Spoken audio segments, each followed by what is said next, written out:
Having traveled 40 hours to get to China, our final hour was the trip from the airport to our hotel in downtown Beijing.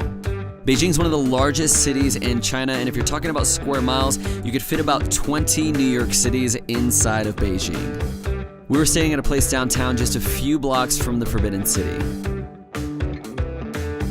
The hotel was comfortable with a pretty nice view, and we were super tired and wanted to get some rest. But we had the afternoon off, so we knew we had to hit up the Pearl Market, which is this giant building with different stories. It's a bunch of people selling stuff and haggling, and there's everything from luggage to jewelry and pearls, masks. It's like a 4-story souvenir shop. Yeah, and as you get higher, the fancier the stuff is. The metro was fun, trying to figure out what we were doing. Not as many signs of English as you would think. When we got on one time, I was standing there holding on to what I thought was the stabilizing bar, and these Chinese men were laughing at me, and I thought they were laughing at my shoes because they kept pointing at me. And then I realized it's because I was holding the thing I thought was the stabilizing bar was this old man's giant cane. It was like 6 feet tall. Also, I like to try the local McDonald's flavor in every country that I go to, so I got this egg and peanut sauce burger, which I think makes for a great first China meal. The next morning, with just a little bit of jet lag, we made our way downstairs for the first of many hotel breakfasts. Just about every hotel on the trip would have a plethora of both Western and Eastern breakfast foods. Bacon, yogurt, some vegetable fried noodles, and some dough that was, I think, fried in some kind of sesame oil. After meeting our fellow tourists, we headed out for the day.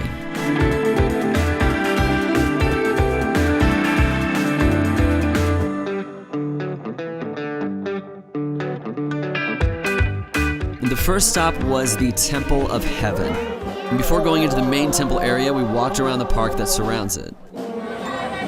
Going to the park to exercise and just be around your friends is like the thing to do for retired Chinese folks.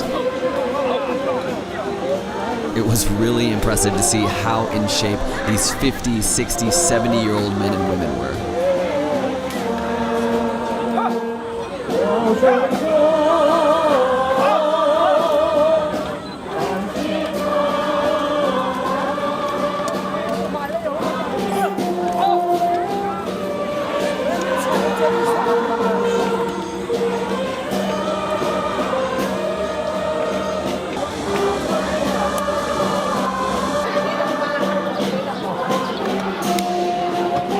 Having seen the Temple of Heaven replica at Epcot in Disney World a few years ago, this was like the perfect first stop in China because this was the picture of what China looked like in my head. Ready? The temple was built in the 1400s by the same emperor who built the Forbidden City.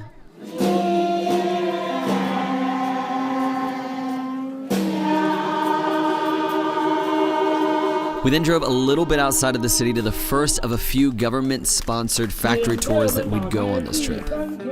This one was a big jade factory, so we kind of got a little bit of a sales pitch on how great their jade was and how their jade was the jade on the Olympic medals back in 2008. And then we had about 30 minutes to walk around and look at a bunch of expensive jade.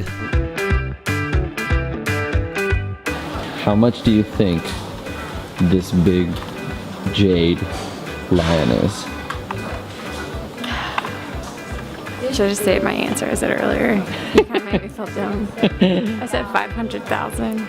Okay, 60,000. But hey, I guess if they sold it to you for 100,000, you'd feel like you're getting a deal. How much do you think this jade wall of dragons costs? 416,000. 416,000? Hold on, I forgot what it was. Let's see.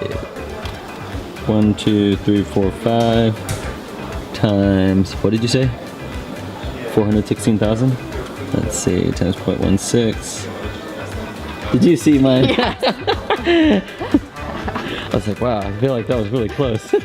That afternoon we had the first really big Chinese meal of the trip, and this one, like a lot of the other ones that we would have, was family style. But this one in particular though, they really brought the food, and they just kept bringing dish after dish of vegetables and beef and chicken and fish, and if they didn't have room they would just stack the plates, and it was delicious. After getting our fill, we ventured to see one of the wonders of the world, the Great Wall of China. The wall is about 4,000 miles long, and parts of it date back as far as the 5th century. It's the longest man-made structure as well as the longest cemetery, unfortunately. So you have 2 tracks that you can go down. You can go down the hard side or the even harder side. And so we're gonna try to do the even harder side to get our steps in. Contrary to popular belief, though, you cannot see it from space. It's really long, but it's not extraordinarily tall or extraordinarily wide. 2 flights in, and I've already reached my staircase goal. And that step so we can get some scale on how tall these stairs are. So stairs are about shin height. Here we go. So we've been going up for about 4 minutes. We're already pretty high up.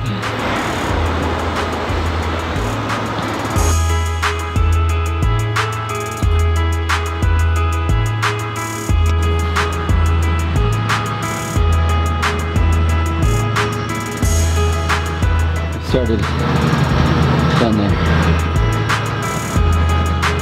Yeah. How you feeling so far, Sarah? Tired. Yeah. The steps are about half the size of me, so. These don't look as bad.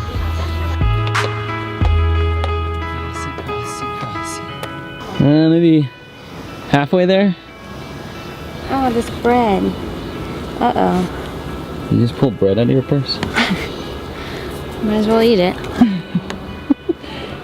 We started from, well, I guess you can't really see it, but down kind of near that area over here.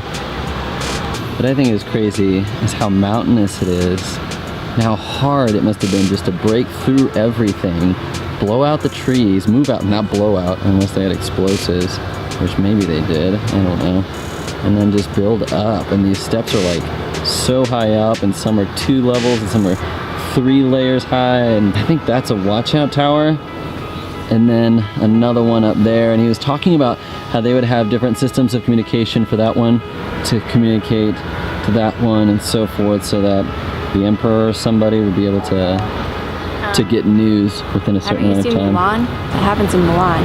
You would have already known that fun fact if you had watched Mulan. The final ascent.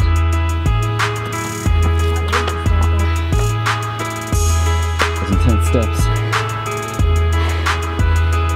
I think we found our highest step. 4 bricks long. Starting point was that platform way down there. Goals inside. That's what we're trying to make it to. Well, almost to the top of China. Keeps going, but I think we're gonna stop here so we have enough time to get back down. What just happened, Sarah? Someone has to take my photo with them.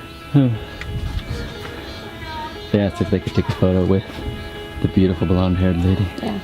This isn't officially the top, but it's that thing that we were pointing to earlier. I guess that watchtower. It was really hard to see how far up it went. I'm sure obviously it kept going out that way for a much longer amount of space and time, but this is pretty much the highest you can see from this vantage point. Now back down. So my watch approximated that we went up about 79 flights of stairs, which is a little bit less than 800 feet.